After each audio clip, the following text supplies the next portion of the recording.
Hey guys, it's Aaron again. Um, Sorry that I don't have a Q&A video for you. We kind of forgot to record one, and yeah, we never ended up recording it. So I'm having to like replace it with this, and then me and Tom will get onto that at some point. Probably not tomorrow because I'm busy tomorrow, but probably Thursday. So if you keep on just like dropping me questions, we'll get that done. Um, but literally we just forgot, it slipped out of our minds, and yeah, sorry. um but I ended up going home a bit early because about 12 I started to feel really shit, and Tom kind of noticed and asked if I was okay, and I kind of put a smile on it and was like, yeah, I'm fine, don't worry. But basically I just kind of, my mood deteriorated. Basically I just got worse and just felt like shit, so I decided to call it a day. I went home, and well, I'm here now. um yeah, so I've just been thinking a lot recently about my mum and my parents, because I'll explain. Actually, basically, originally I was with my parents for 5 6 years. I was with my birth parents, and yeah, we had a iffy relationship. My dad ended up going to prison for abuse and stuff, so he's in there for 7 years, and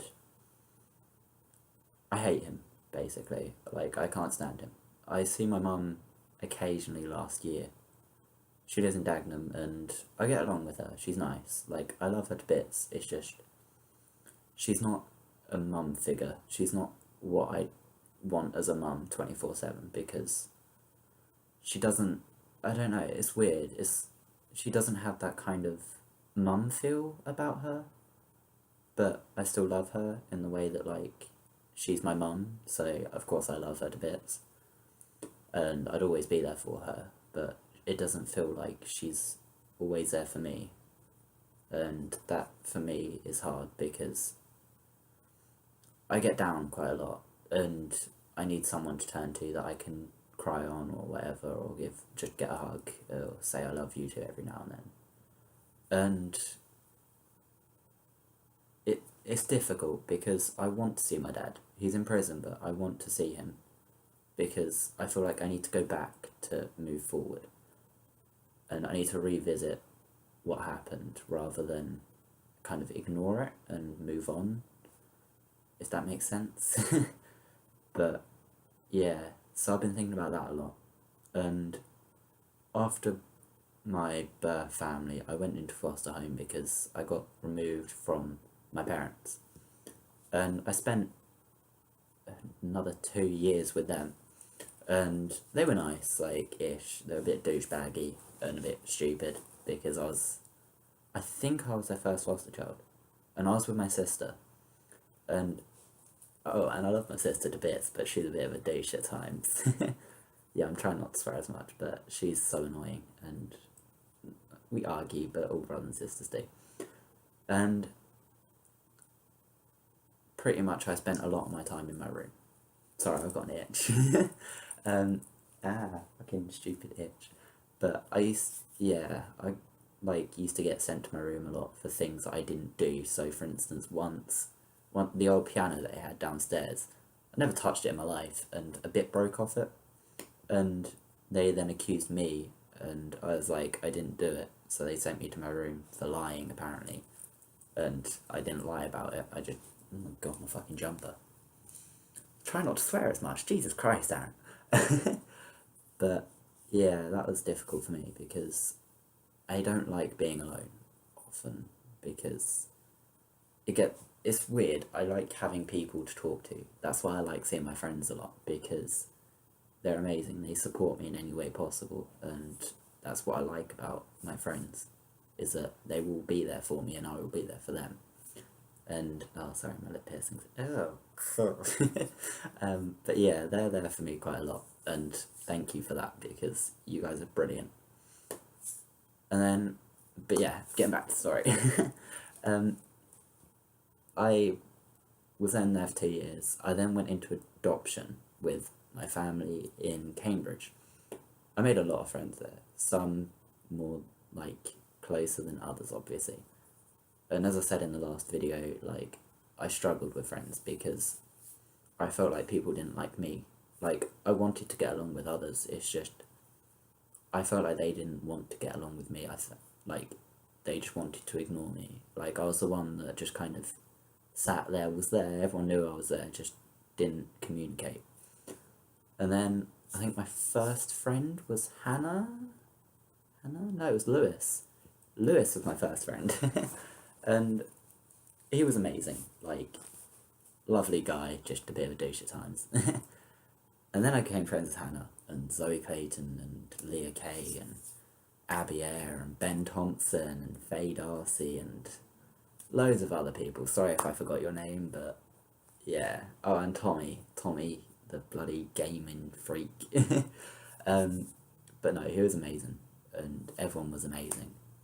And about year 10, 11, I started to get more and more troubles at home with my adoptive family where like I'd get in arguments with them, I'd then get more and more annoyed and like smash things and stuff, and just like I got really bad with like everything. Like my schoolwork slipped, which meant I failed my GCSEs. And fair enough, I shouldn't blame them completely. I did do a lot of things wrong. I did mess up a lot. Like most of the stuff that happened could have been avoided if I didn't get so annoyed and if I just sat there and talked about it. But at the time, I couldn't sit down and talk. I just got more and more annoyed. Like, I built up anger and then just let it all out at once. And that wasn't healthy at all. Like, honestly, if you're annoyed, don't hold it in because it will build up and it will get worse. And at some point, you will explode with anger and it will just go all, like, pretty much tits up. Oh, tits. But yeah, don't hold it in. That's what I did, and it went wrong, very wrong. Like I had the cops calling me quite a bit because I'd broken like stuff in the house, and they were worried for their own safety, which is fair enough. But they did do a lot wrong because, for instance, one time, this is actually the time that I moved to Norwich. I was meant to be going to Centre 33, I think, or something. It might have been Brookside, but that's like a mental health place because at the time I started to get more and more depressed. I wouldn't leave my room to go talk to my parents about anything, and I was self-harming quite a lot of the time, and like I've had suicide attempts and stuff, and just everything just went downhill, and like it just went really bad, and it wasn't a good place for me. It wasn't a good time. Like I didn't want to be there anymore. So that day I ended up getting really annoyed. I can't actually remember what it was. I think I got suspended from school, and then I went to school to like be resubmitted, and I got really annoyed at my teachers because they were like, "Oh yeah, you haven't realised what you've done wrong," because I didn't actually do anything wrong at the time. And then I ended up getting really annoyed at them.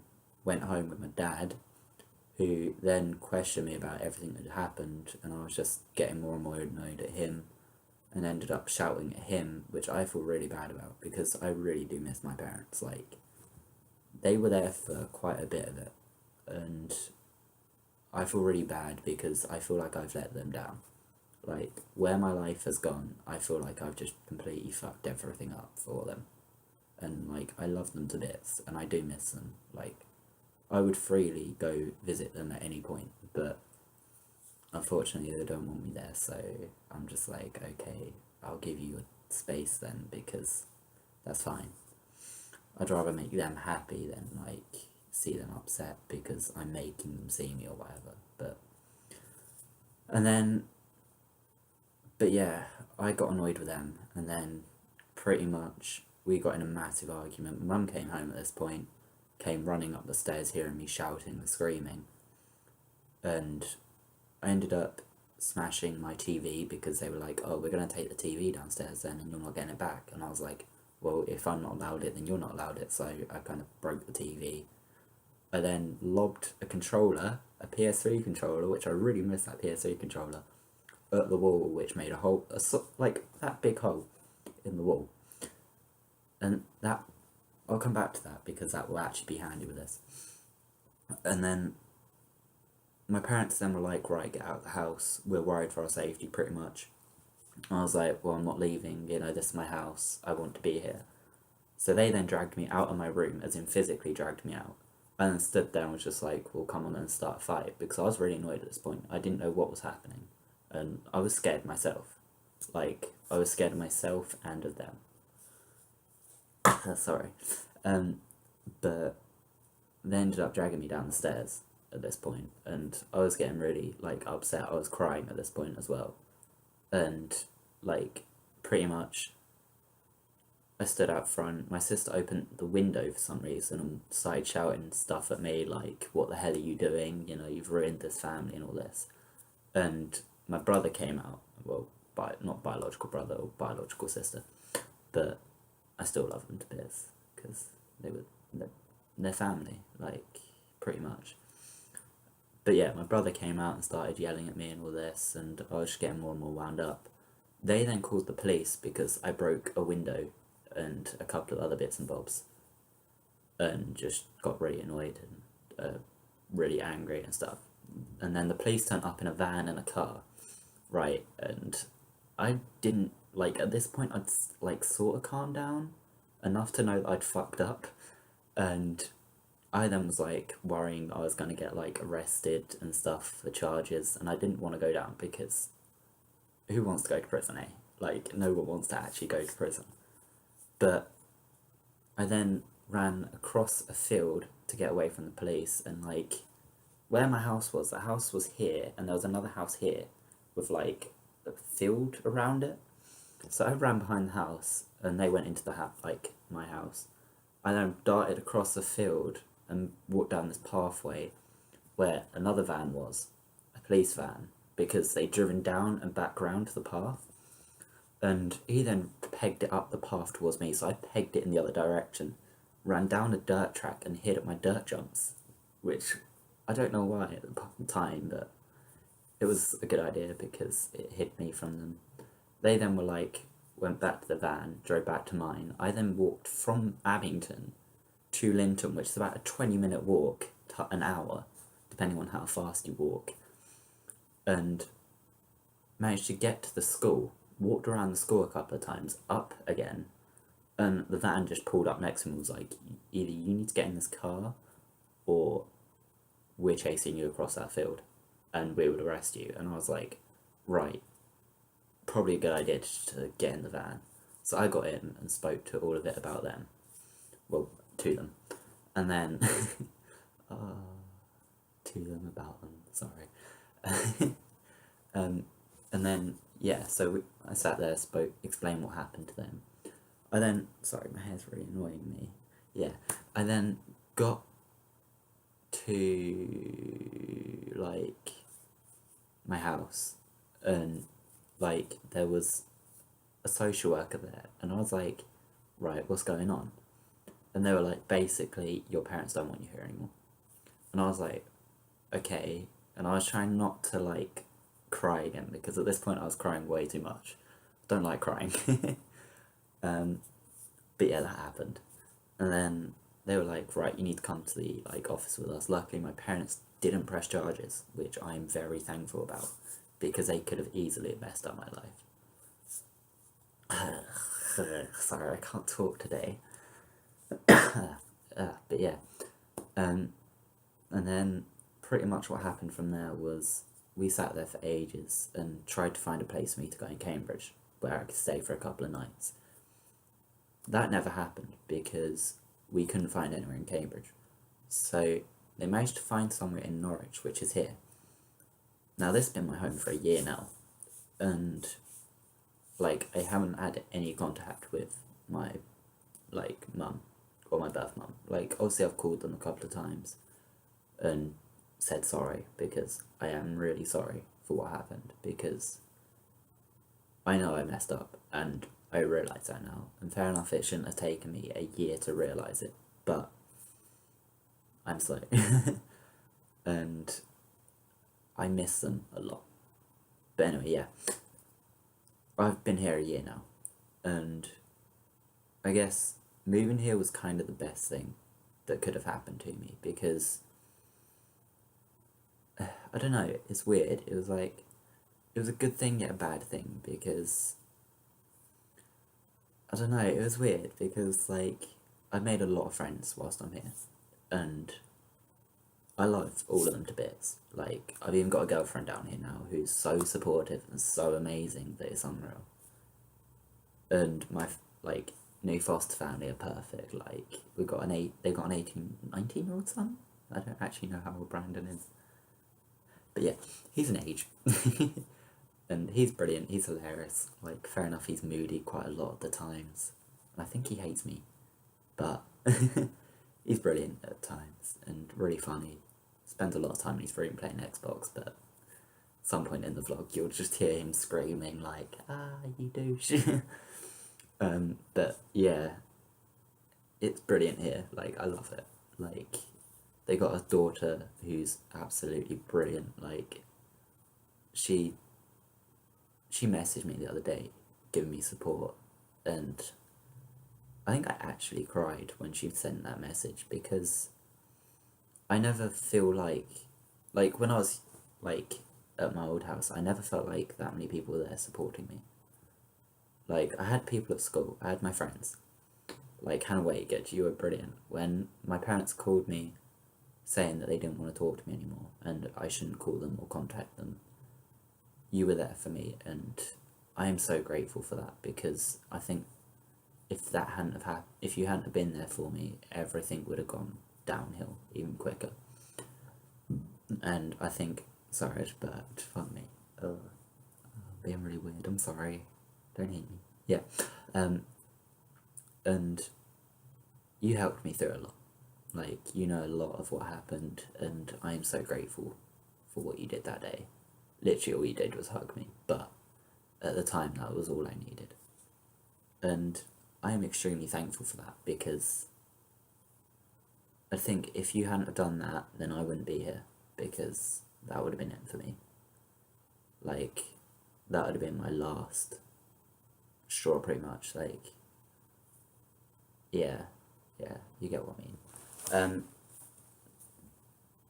But yeah, now I live here, it's weird, because I've just had a conversation with them about where I'm going to live when I'm 18, and like, they mentioned the fact that because when you turn 18 and you're in foster care, it's weird, you basically, you get paid a lot to be a foster carer. Well, not much, but quite a bit. But when you turn 18, you aren't officially under social workers' rules because you're an adult. And you can do a stay and put, which is you stay there until you're 21 and your foster carers get paid for it. Just it's not as much as when you're in foster care. And it's quite a big reduction. And they were just saying that they don't think that I can stay here when I'm 18 because the pay's not quite as good. And I'm a bit I'm not annoyed or upset about it, because I understand that of course it's their job, they need money for it, because if they didn't get the money from this, then they would have fuck all. But it kind of upset me a bit, because I was kind of hoping I'd stay here until at least 21, because I don't think I'm ready to move out. Like, honestly, like, I could live on my own if I wanted. It's just, I think I'd get lonely quite a lot. Like, fair enough, my friends would be around near enough every day, but I'd miss them, like, definitely. But it's weird because fair enough, I've only been here a year, but I've made such a connection with all of them, and they're all brilliant people. Like, I couldn't have wished for a better foster placement ever. They were amazing, but I guess I think they want me, it's just they can't afford to miss out on all that money. And that's fair enough. Like, I'm more than happy to move out and go and live in the YM or whatever. Because I've got friends there, I know people there, and like, that's fine. It's just a bit upsetting that my plans have had to change slightly. But yeah, that's the current story. Sorry if that was boring or you didn't actually care.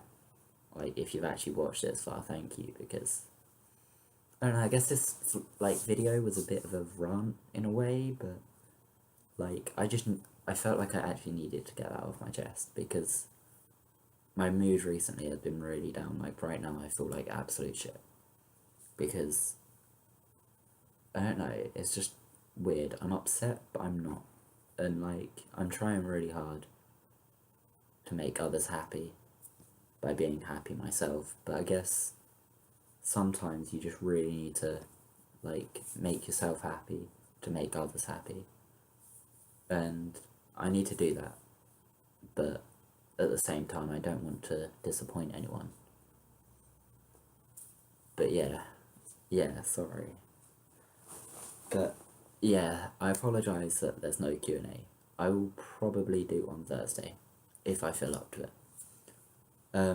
But yeah, thank you for watching. Sorry it's a long vlog, and sorry that I said so much about personal life. It's just, for me, this is what's happening, and I need to be able to get it off my chest without, like, making everyone upset. Like, I've recently got a new social worker, and I can't tell her about how I feel at all. Because she's a lovely person, she'll make a perfect, like, social worker, but she's a student social worker. And for me, I don't feel comfortable enough explaining everything to her. But, yeah. But yeah, so thanks for watching, guys. I'll have another video tomorrow. Hopefully, it'll be a bit more upbeat. Sorry this one's been a bit kind of depressing. But yeah, thanks for watching, and if you liked it, please click that like button. Let's try and get it to like 10 likes or something, or 5. Try and get 5 likes. Oh my god, my hair. But yeah, thanks for watching, guys. Don't forget to like, subscribe, comment anything you feel about, and I will see you like in the next video. Yeah, alright.